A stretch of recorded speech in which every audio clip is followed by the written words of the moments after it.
want to begin with something that Churchill wrote in the 1930s. And he said this: "One of the signs of a great society is the diligence with which it passes culture from one generation to the next. When one generation no longer passes on the things that are dear to it, its heroes and their stories, and its religious faith, it's in effect saying that past is null and void. It's of no value." He goes on to say that leaves young people feeling a lack of direction and a lack of purpose, and opens them to the dictum of Karl Marx that a people derived of their history are easily persuaded. Have we stripped our young people of purpose and meaning and left them open to being bullied around? Well, there's two things about that I think are really worth laying out. The first is an analysis of the purpose of memory. Because people think that the purpose of memory is to remember the past. And that's not the purpose of memory. The purpose of memory is to extract out from the past lessons to structure the future. And that's the purpose of personal memory.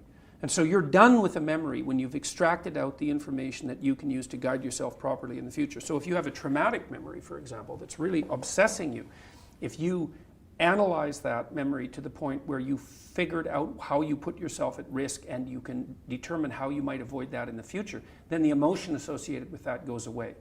So memory has a very pragmatic function. And cultural memory is the same thing, is that we need to extract out stories from our past that structure our future. And we need that because, well, first of all, if you don't have a purpose, let's say, it isn't that your life becomes neutral in a meaningless sense. It's that your life becomes characterized by unbearable suffering, because the baseline condition of life is something like unbearable suffering. And what you have to set against that is a noble and worthwhile purpose. And hopefully your determination of that purpose is buttressed to some degree by the wisdom of the past, because you can't conjure something like that up on your own.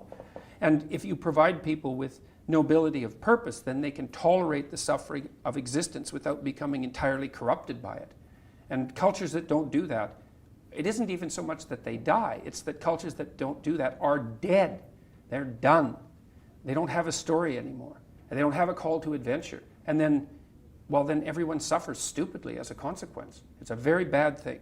So Churchill made the same observation that many of the great psychologists and philosophers made in the early part of the 20th century. It's like, bring the story forward and propagate it and make it the most noble possible story. And then you motivate people to transcend themselves, which they need to do. So yes, he's exactly right.